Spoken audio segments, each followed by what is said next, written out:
जय हिंद दोस्तों। कैसे हैं आप सभी। आशा करता हूँ आप सभी ठीक होंगे। तो दोस्तों, जैसे कि क्लास हमने 9th का मैथ स्टार्ट किया था, ठीक है। तो जिसमें मैंने भाज्य और अभाज्य को बता दिया था, ठीक है। उसके बाद हमें पढ़ना है सम और विषम। तो सम और विषम,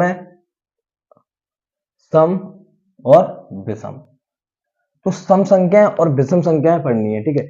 सम संख्या को इंग्लिश में हम इवन नंबर कहते हैं और विषम संख्या को इंग्लिश में हम ऑड नंबर कहते हैं।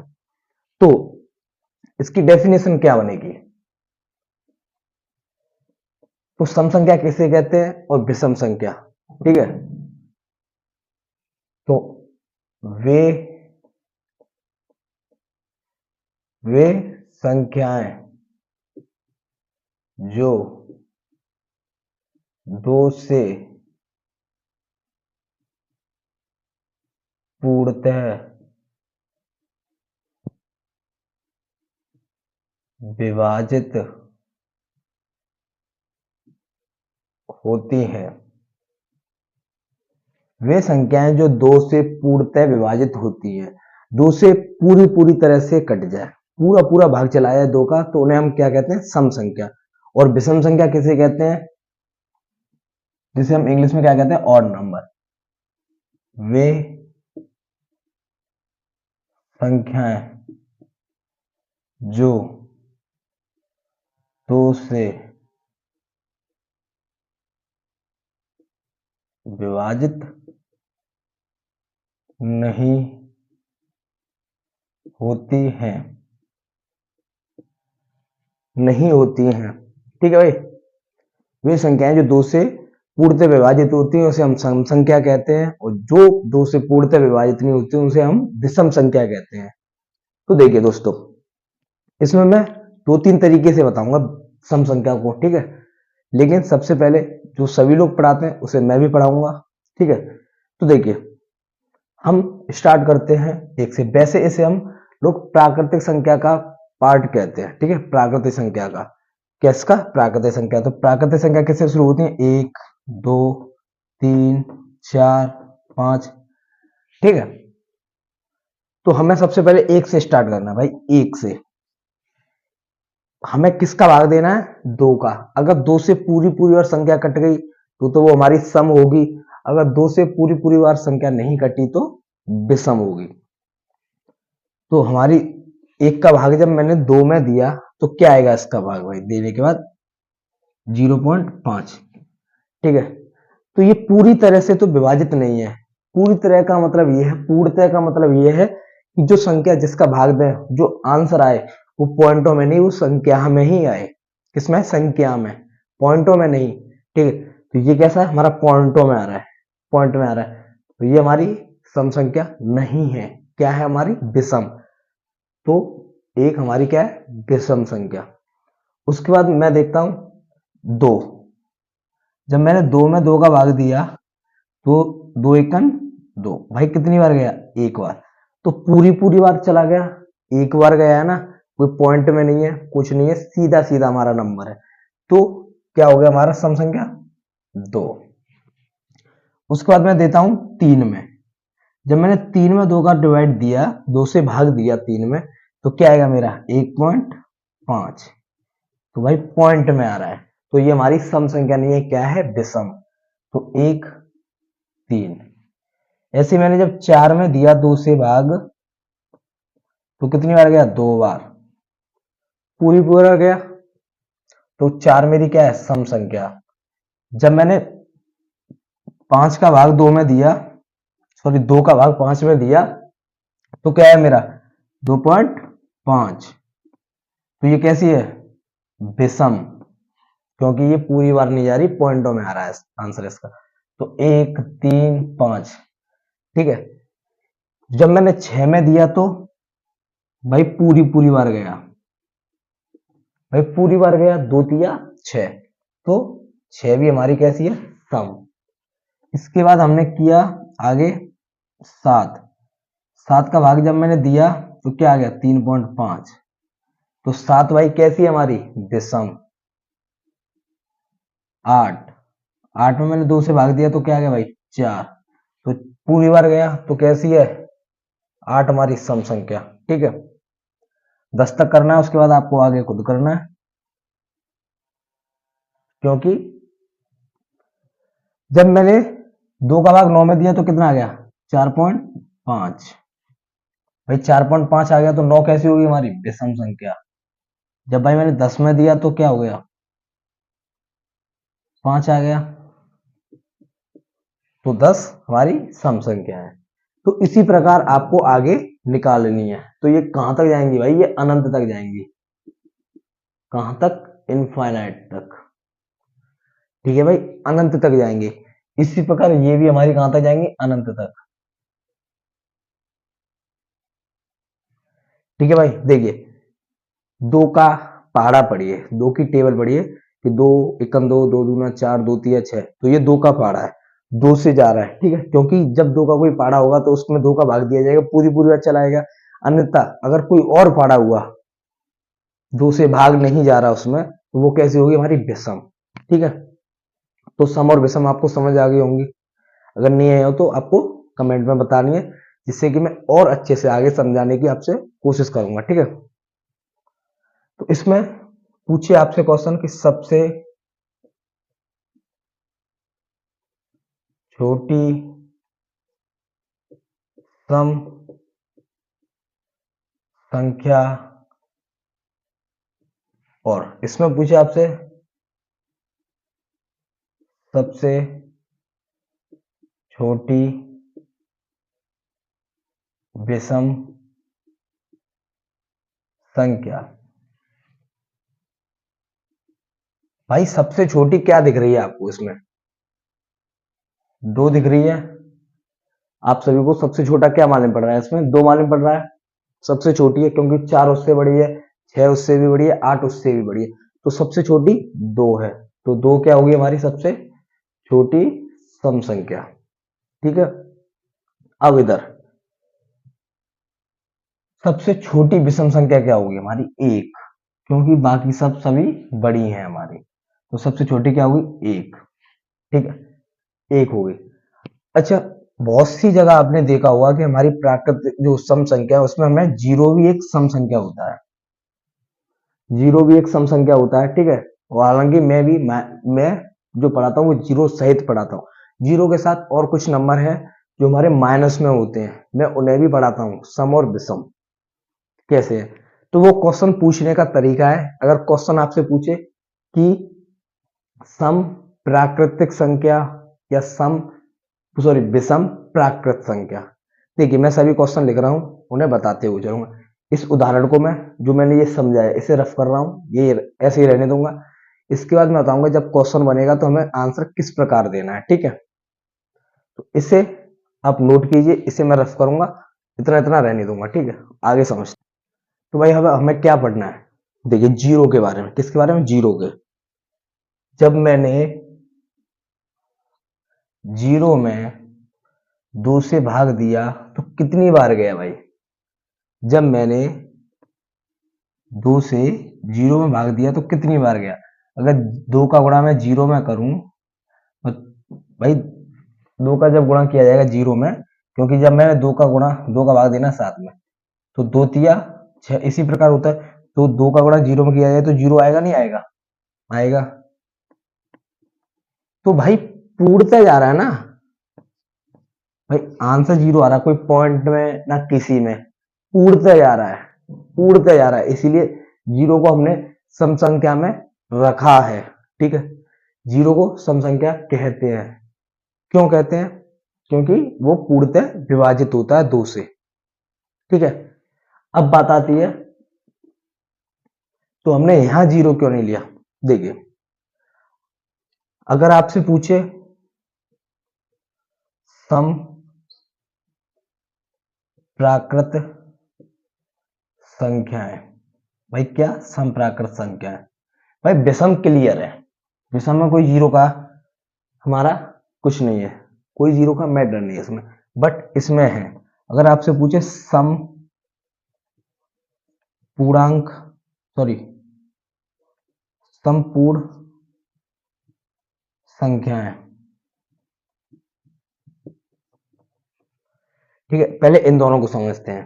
ठीक है, तीसरा और पूछ सकता है, सम पूर्णांक संख्याएं और लास्ट सम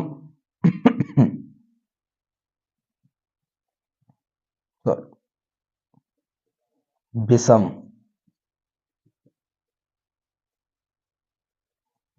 पूर्णांक संख्याएं। ये 4 क्वेश्चन है। ठीक है, तो देखिए, सम प्राकृतिक संख्या पूछे तो देखिए, पहले हमें पढ़ना होगा प्राकृतिक संख्या, जो मैंने आपको पढ़ा दिया है।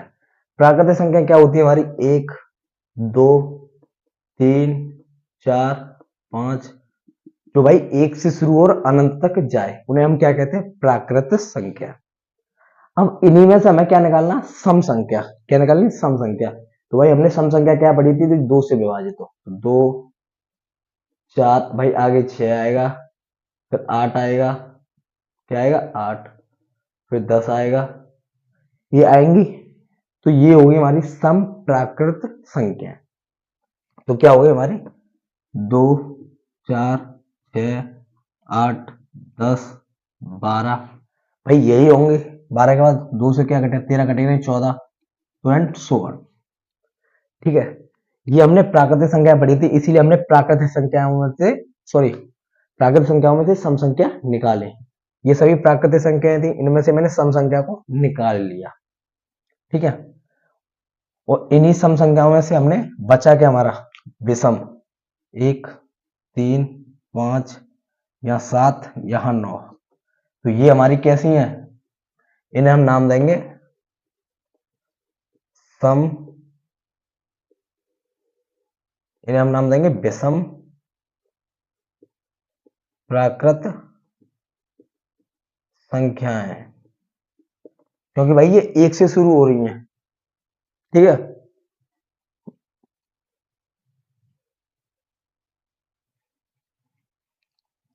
अब बात आती है पूर्ण संख्याओं की। किसकी? पूर्ण।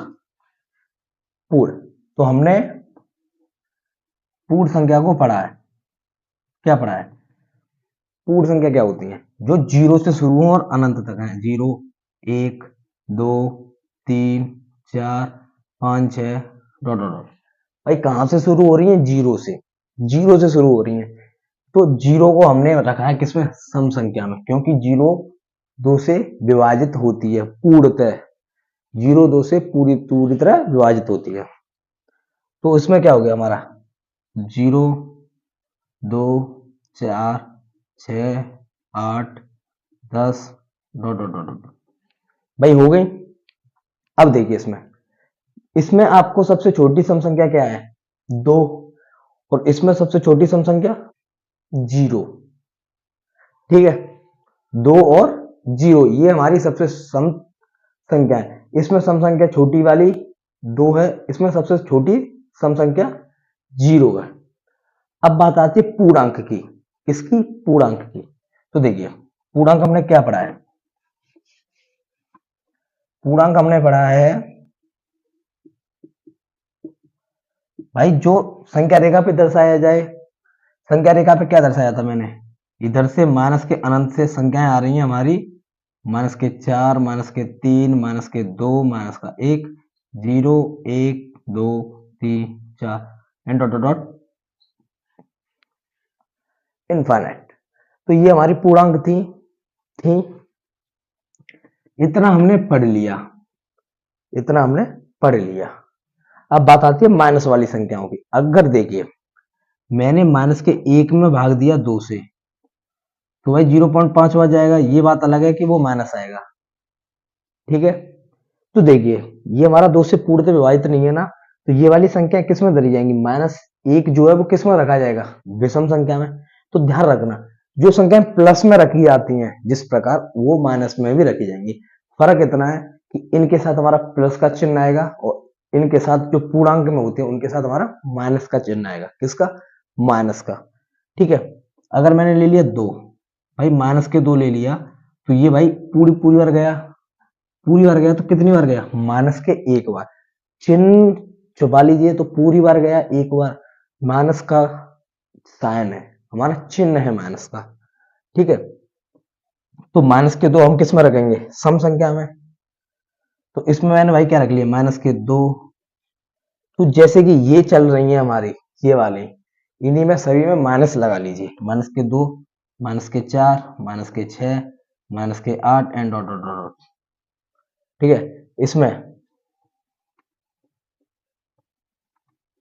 देखिए, यहाँ माइनस के इन्फाइनाइट से आएंगे हम कहां तक, माइनस के 6, माइनस के 4, माइनस के 2, 0, 2, 4, 6 एंड डॉट डॉट। ठीक है, ये इस प्रकार हमारी पूर्ण संख्या, पूर्णांक होंगी, पूर्णांक होंगी, क्योंकि पूर्णांक हमने प्लस माइनस जीरो सहित, भाई जीरो होता है ना, तो प्लस माइनस जीरो सहित हमने ले ली, उनमें से सम संख्याओं को निकाल लिया जो 2 से कटे हैं। किससे, 2 से कटे हैं, तो 2 से हमारी ये सभी कट रही हैं, माइनस की है ना, कोई फर्क नहीं है, बट 2 से कट रही है पूरी पूरी बार।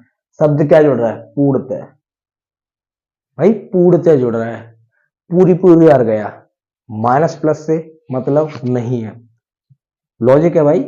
ठीक है, आपने ये पढ़ाया अब तक कि हमारी ये सभी संख्याएं क्या होती हैं, सम संख्याएं। लेकिन अगर क्वेश्चन क्वेश्चन पे डिपेंड करता है, अगर क्वेश्चन प्राकृत शब्द जोड़ रहा है तो हमारी यही रहेंगी, अगर पूर्ण जोड़ रहा है तो जीरो लग जाएगा उसमें, अगर पूर्णांक जोड़ रहा है तो उसमें माइनस वाली संख्याएं भी शामिल हो जाएंगी, माइनस वाली भी शामिल हो जाएंगी। इसी प्रकार विषम क्या होंगी हमारी, माइनस के अनंत से माइनस के 5, माइनस के 3, माइनस का 1, 1, 2, 3 and dot dot dot dot. ठीक है भाई, ये होंगे हमारी माइनस की विषम संख्याएं, इनमें किसी में 2 से भाग पूर्णतः नहीं जाएगा, 2 से पूरी पूरी बार भाग नहीं जाएगा, परंतु इनमें पूरी पूरी बार भाग चला जाएगा। तो सम और विषम आपको समझ आ गया होगा। अब आप सोच रहे होंगे कि मैंने इनमें सबसे छोटी संख्या तो बता दी, इन दोनों में क्या होगी। तो भाई इनमें हम सबसे छोटी संख्या क्या आप बता सकते हैं, मान लीजिए हमने इसमें 2 सबसे छोटी मान ली, तो इससे छोटी 0 है, 0 से छोटी -2 है, उससे भी छोटी -4 है, तो इसमें हम सबसे छोटी नहीं बता सकते, ना ही इसमें। तो इसीलिए सबसे छोटी इन दोनों में से ना बता के हम इन्हीं दोनों को मानते हैं। ठीक है, 0 और 2 को डिपेंड करता है, अगर क्वेश्चन आपने प्राकृतिक बोल दिया तो सबसे छोटी सम संख्या हमारी क्या है, 2, अन्यथा सबसे सम छोटी संपूर्ण संख्या क्या है हमारी, 0। ठीक है, तो ये हमारी सम विषम, सम विषम, और सबसे छोटी विषम संख्या क्या होती है हमारी, 1। हम इसी को आंसर देना है हमें हमेशा, इनमें से किसी को नहीं देना, इसमें इसी को देना है। ठीक है, तो इसे समझ आना चाहिए आपको ये वाला टॉपिक, अगर नहीं आए तो आपको कमेंट में बताना है, अगर ये सब समझ में आ रहा है तो आपको चैनल को सब्सक्राइब करना है, क्योंकि आगे क्लास जो मैं बनाऊंगा सबसे पहले आपको नोटिफिकेशन आ सके। ठीक है, तो अब हम आगे चलते हैं, अब चलते हैं परमेय और अपरमेय संख्या पर। ठीक है, तो इसे नोट कीजिए, मैं पढ़ना है परमेय संख्या। परमेय संख्या क्या होती है उसके बारे में जानते हैं, आइए।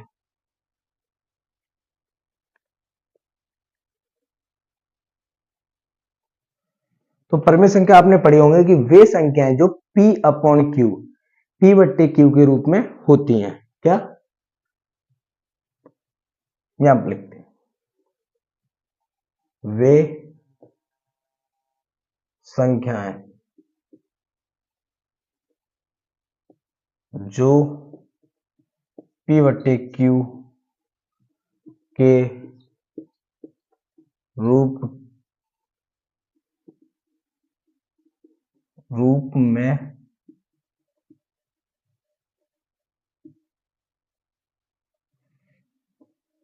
लिखी जा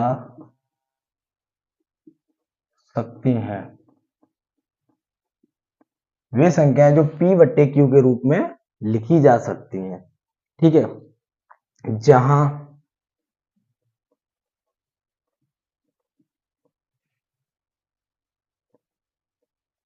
जहां P और Q पूर्णांक हैं,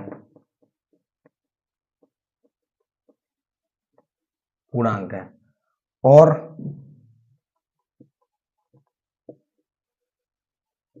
क्यू नॉट इक्वल 0। भाई क्यू बराबर 0 नहीं लेना, लेकिन पी और क्यू हमारे पूर्णांक हैं, पूर्णांक हैं, लेकिन उसमें से हमें 0 हटा देना है। सिर्फ क्यू की जगह 0 नहीं लेना, पी की जगह 0 ले सकते हैं, ठीक है। अच्छा, अब ये क्या कह रहा है, वे संख्याएं जो पी बट्टे क्यू के रूप की होती हैं या के रूप में लिखी जाती हैं या जा सकती हैं। तो देखिए, पी बट्टे क्यू का मतलब क्या है, ऊपर अंश नीचे हर, न्यूमरेटर अपॉन डिनोमिनेटर, ठीक है। तो देखिए, पी बट्टे क्यू, अगर परिमेय संख्याएं होती है हमारी क्या, अगर कोई संख्या पी बट्टे क्यू के रूप में नहीं है तो उसे हम बना भी सकते हैं। तो पहले हम पी बट्टे क्यू देखते हैं, उसके बाद उसे कैसे बनाएंगे ये भी देखते हैं। तो देखिए, मैंने कोई नंबर लिखा, एग्जाम्पल 7/6। भाई इसमें p बराबर कितना है, ये हमारा p है और ये हमारा q है। q हमारा 0 तो है नहीं, ठीक है। अच्छा, और देखते क्या है, मैंने ले लिया माइनस का, और इसमें देखिए जो p है हमारा क्या है, पूर्णांक है ना, तो 7 पूर्णांक है और हमारा 6 भी पूर्णांक है, ठीक है। मैंने ले लिया माइनस के 11/15। तो ये क्या हमारा p और ये क्या है हमारा q। अच्छा, p पूर्णांक है, तो पूर्णांक में हम 11 ले सकते हैं, माइनस वाली संख्या ले सकते हैं, नहीं ले सकते, तो माइनस ले लिया हमने, माइनस आएगा, q 0 नहीं है लेकिन 0 के अलावा है हमारा, ठीक है, क्या है 15। इसी प्रकार मैंने ले लिया 22/-13। हमेशा ध्यान रखना, माइनस अगर कभी भी नीचे लगा हो तो उसे हमें ऊपर ही रख लेना है। कैसे, तो हम इसके बराबर किस प्रकार रख सकते हैं, ये माइनस के 12/13, चाहे आप इसे देख लीजिए चाहे आप इसे देख लीजिए। इसमें ये हमारा क्या है q, तो q हमारा 0 तो है ही नहीं, 0 के बराबर नहीं है, परंतु ये हमारा एक पूर्णांक तो है ना भाई, पूर्णांक है, और ये क्या है मेरी p, ठीक है। तो ये होता है हमारा परिमेय संख्या p बट्टे q रूप का, जो आपको डेफिनेशन में लिखा हुआ है। अगर मैंने अपनी तरफ से एक संख्या ले ली 6, क्या ये मेरी परिमेय संख्या है या नहीं, ये मेरी परिमेय संख्या है या नहीं। तो इसके नीचे मैंने अगर एक मान लिया, एक से डिवाइड दिया, तो भाई पूरी पूरी हो जाएगा ना, एक का जब डिवाइड में 6 में दूंगा तो 1 6 या 6, भाई बराबर 6 ही आएगा ना। तो क्या मैं इसे 6/1 लिख सकता हूं, नहीं भाई, एक किसी संख्या के नीचे लगा लीजिए, हमेशा वही संख्या रहेगी, एक का भाग 6 में दिया जाएगा वही रहेगा। तो जब कभी भी आपके पास खाली संख्या लिखी हो तो हम उसे एक से भाग देके p/q के रूप का बना सकते हैं। फिर से देखिए, जब कभी भी आपके पास खाली संख्या लिखी हो तो उसके नीचे हम एक से भाग देकर उसे हम परिमेय संख्या के रूप में लिख सकते हैं। तो सिर्फ भाई 6 था, क्या था 6, तो 6 को क्या मैं परिमेय संख्या बना सकता हूं, एक कर दिया नीचे तो वो हमारी क्या बन गई परिमेय संख्या, ठीक है। अच्छा ठीक है, और 6 हमारी क्या थी p, p कैसा है हमारा पूर्णांक, भाई है पूर्णांक। एक क्या है q, और q हमारा 0 तो है ही नहीं, भाई क्या नहीं है 0 नहीं है, ठीक है। अब ऐसा क्यों होता है 0 नहीं लेते, वो भी मैं आपको समझाऊंगा। अब मैंने एक संख्या ले ली माइनस के साथ, क्या ले ली माइनस के साथ, तो क्या मैं इसमें भी एक से डिवाइड कर सकता हूं, नहीं भाई, एक से जब डिवाइड किया जाएगा तो क्या आएगा, माइनस के साथ ही आएगा, माइनस के साथ ही आएगा। तो भाई हम इसे भी p/q के रूप में लिख सकते हैं, ठीक है, इसे भी p/q के रूप में लिख सकते हैं। अगर मैंने ये संख्या ले ली, देखिए तो समझ आ गया, खाली संख्या लिखी हूं, अगर कभी भी ये जैसे कि 1 2 3 4 5 डॉट डॉट डॉट डॉट, ये सीधी संख्या है, सभी कैसी है हमारी परिमेय संख्या। कैसी है परिमेय संख्या, क्योंकि इन सब में मैं एक से डिवाइड कर सकता हूं। भाई एक से कर सकते हैं ना, तो कैसी है परिमेय संख्या। ठीक है, अगर मैंने कोई संख्या माइनस की लिख ली, क्या लिख दी माइनस की, माइनस के 5, ये लीजिए, हाँ माइनस का 1, माइनस का 2, माइनस का 3, माइनस का 4 and dot dot dot dot. भाई सभी में मैं एक से डिवाइड करूं तो पी बट्टे क्यू के रूप की हो जाएंगी। तो ये सभी कैसी हमारी परिमेय संख्या। ठीक है, एक बात ध्यान रखना, हम जीरो भी ले सकते हैं। क्या ले सकते हैं, जीरो। अब आपने कहा सर जीरो क्यों, जीरो तो हमें लेना ही नहीं था। भाई मैंने क्या कहा, क्यू की जगह जीरो नहीं लेना, लेकिन हम पी की जगह जीरो ले सकते हैं। पी की जगह जीरो ले सकते हैं, क्यू में नहीं लेना, लेकिन पी में ले सकते हैं। तो मैंने क्यू ले लिया, तो इसमें मैं कितने से भाग करूं, एक से भाग करूंगा, तो बराबर क्या आएगा मेरा, जीरो ही आएगा ना। भाई जीरो आएगा, और जीरो एक कैसा है हमारा पूर्णांक, जीरो कैसा है हमारा पूर्णांक। तो समझ आया। ठीक है, अगर मैंने आपसे कहा कि हम अनरूट में एक ले सकते, हमने अनरूट में एक ले लिया, तो इसका मतलब क्या है भाई, अनरूट में एक का मतलब एक है, क्योंकि अनरूट एक का मतलब क्या है, एक इंटू एक, और एक कभी भी जोड़ा बन जाए तो हमें जोड़ा क्या आता है, बाहर आता है। भाई आ गया बाहर, तो इसका मतलब क्या है एक, और एक में मैं एक से भाग दे सकता हूं। ठीक है, इसी प्रकार हमारा अनरूट में चार। अब आप कहें कि दो और तीन क्यों नहीं है, तो इन्हें हम आगे समझेंगे। ठीक है, क्योंकि ये हमारी बाहर नहीं आती है, और जब बाहर नहीं आ रही संख्याएं तो वो हमारी परिमेय संख्या नहीं होंगी। ठीक है, तो ये किसका होता है मेरा, दो का, क्योंकि चार को मैं लिख सकता हूं दो इंटू दो, और ये एक जोड़ा बन गया, तो जोड़ा क्या आ गया बाहर। ठीक है, जोड़ा बाहर आ गया, तो इसमें मैं एक से भाग दे सकता हूं। भाई एक से भाग दिया तो पी बट्टे क्यू के रूप में आ गया। ठीक है, ऐसे ही हम अंडूट 9 को, अंडूट 16, अंडूट 25 एंड डॉट डॉट डॉट। ठीक है, और देखिए सब पी बट्टे क्यू के रूप की हैं। और देखते हैं, मैंने ले लिया घनमूल एक, घनमूल एक, तो इस क्यू रूट का मतलब है कि एक इंटू एक इंटू एक। भाई कितनी बार कर सकते हैं, इसमें तीन का जोड़ा बाहर लेते हैं, तो तीन का जोड़ा आ गया तो बाहर एक आ गया। ठीक है, तो इसमें भी एक से डिवाइड कर सकते हैं, तो ये भी कैसा होगा हमारा परिमेय संख्या। मैं ये भी कह सकता हूं कि क्यूब रूट 8। भाई क्यूब रूट 2, क्यूब रूट 3 ये भी मत कहना, जिस प्रकार अंडरूट 2 और अंडरूट 3 नहीं है, उसी प्रकार क्यूब रूट 2, क्यूब रूट 3 ये भी नहीं है। ये सभी हमारी अपरिमेय संख्याएं हैं, उनमें सीखेंगे हम। ठीक है, उनमें सीखना है हमें कि अपरिमेय संख्या क्या है।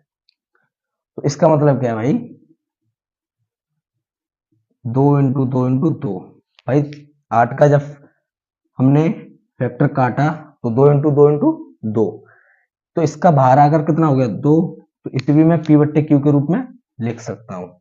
ठीक है, तो इसी प्रकार होता है हमारा under root 27, cube root 27, cube root 64, cube root 125 in dot dot dot.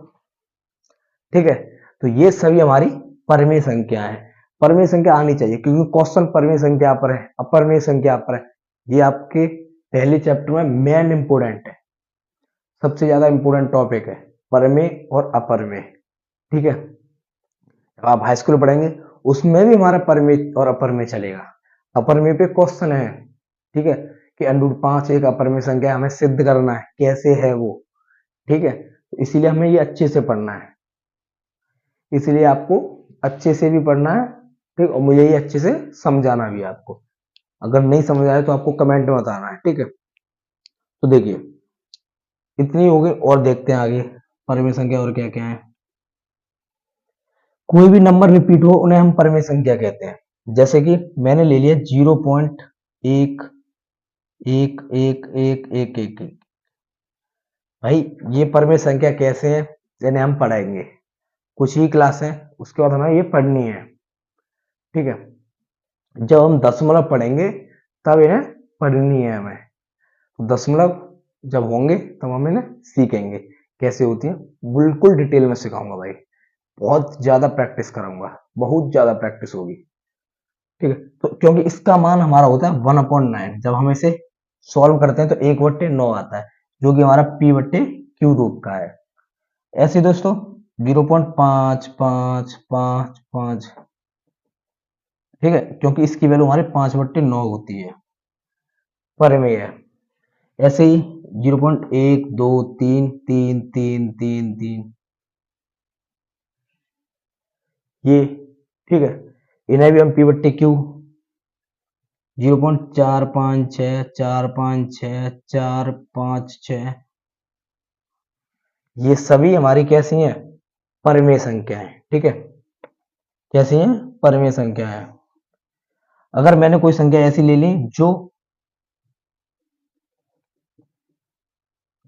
1 2 1 2 3 1 2 3 4 फिर पकड़ा ही ना दो, जो चलती जा रही है, पता नहीं चल रहा कि उसका क्रम क्या है, या हम इन्हें परमेय संख्या में देखिए 1 2 1 2 3 1 2 3 4 1 2 3 4 5, तो ये एक स्थाई नहीं है, इसमें देखिए 1 1 चल रहा है, 5 5 चल रहा है, 1 2, उसके बाद 3 4 3 3 3 3 3 4 5 6 4 5 6, तो इनमें संख्याएं बार बार रिपीट हो रही है, पुनरावृत्ति हो रही है। जिन संख्याओं में पुनरावृत्ति हो, बार बार रिपीट हो, उन्हें हम परमेय संख्या के रूप में लिख सकते हैं। लेकिन इनमें कोई रिपीट नहीं, इनमें एक एक संख्या बढ़ती जा रही है, 1 2 1 2 3 1 2 3 4, तो इसमें कुछ रिपीट नहीं हो रहा, कुछ पुनरावृत्ति नहीं हो रही किसी भी अंक की, बल्कि बढ़ रहे हैं हमारे इसमें। बट इसमें अंक ऐसे हैं जिनकी हमारी पुनरावृत्ति हो रही है। तो जिन अंकों की पुनरावृत्ति हो, चाहे वो कितने तक भी चला, इसमें जैसे कि 2 तक चल रहा है, लेकिन यहां से पुनरावृत्ति हो रही है। ठीक है, ये पॉइंट के बाद कितने तक चलता रहे, मान लीजिए 15 20 तक चलता रहा, 1 2 3 4 5 6 7 8 9 10 15, ठीक है, ऐसे चलता रहा। बट 15 के बाद 16 16 16 16 16, तो इस प्रकार रिपीट होने लगा ना 16 वाला, तो उसे भी हम परमेय संख्या कहेंगे, क्योंकि उसे हम p/q के रूप में लिख सकते हैं। ठीक है, तो ध्यान रखना इस बात को कि जिन अंकों की पुनरावृत्ति हो उन्हें हम क्या कहते हैं, परमेय संख्या। और एक चीज और ध्यान रखना, तो ये कैसी है, ये हमारी परमेय संख्या नहीं है। ठीक है, तो इसे मैं कर देता हूं रफ। अगर पॉइंट के बाद कोई संख्या ऐसी है जो रुक जाए, जैसे कि 1 2 5, पॉइंट के बाद 3 4 5, तो ये भी हमारी क्या होती है, परमेय संख्या, क्योंकि इसे मैं क्या लिख सकता हूँ, 1 2 3, पॉइंट हटाऊंगा तो 3 जीरो बढ़ जाएंगे नीचे, तो ये होगी p/q। इसे भी पॉइंट उठाऊंगा तो 3 जीरो बढ़ जाएंगे नीचे, तो ये होगी हमारी p/q। तो ये होती है हमारी परमेय संख्याएं जो p/q के रूप में लिखी जाती हैं। एक चीज और ध्यान रखना, मैंने आपसे पूछा कि 22/7 क्या है, ये हमारी भाई, ये क्या है, p, ये q, दोनों कैसे हमारे पूर्णांक, तो ये हमारी क्या होगी, परमेय संख्या। क्योंकि भाई एक शब्द होता है हमारा पाई, और एक होता है 22/7, तो ये हमारी अपरमेय होती है और ये हमारी परमेय। तो इन दोनों में हम डिफरेंस जानेंगे कि इसे पाई की वैल्यू हम 22/7 क्यों लेते हैं, क्योंकि ये एक अपरमेय और एक परमेय है, भाई ये अपरमेय और ये परमेय, तो दोनों को अलग अलग क्यों लिया जाता है, तो इसे हमें सीखना है अगली क्लास में। तो आज के लिए इतना ही काफी, क्योंकि आज की क्लास हमने परमेय संख्या समाप्त किया है। उसके बाद अपरमेय को पढ़ना है, अपरमेय के बाद हमें क्या सीखना है कि दो परमेय संख्याओं के बीच परमेय संख्या कैसे ज्ञात करते हैं, क्योंकि पहली एक्सरसाइज में आपका यही है। ठीक है, लेकिन हम क्या करेंगे कि परमेय और अपरमेय पढ़ने के बाद अपनी जो सारणी होगी इस पूरे की, किसको कैसे बांटा गया है, उसे पढ़ने के बाद जब इनके बीच हम परमेय के बीच परमेय निकालेंगे, उसके बाद हमें 1.1 करनी है, उसके बाद अपरमेय संख्या पढ़नी है अच्छे से, क्योंकि एक्सरसाइज को भी साथ करते चलना है। बेसिक खत्म हो गया, बेसिक के बेस पे हमारी एक्सरसाइज है, तो उसमें कोई खराबी नहीं है कि बेसिक के आधार से हम अगर एक्सरसाइज का खात्मा कर सकते हैं तो उसका करेंगे बस। ठीक है, अगर वीडियो आपको अच्छी लगे तो चैनल को सब्सक्राइब करना है और अपने दोस्तों में शेयर करना है। चैनल को सब्सक्राइब इसीलिए करना है क्योंकि जब मैं आपको वीडियो भेजूँ तो नोटिफिकेशन आप पे सबसे पहले आ सके। ठीक है दोस्तों, तो आज के लिए इतना ही काफी। जय हिंद दोस्तों, bye bye, take care, have a good day.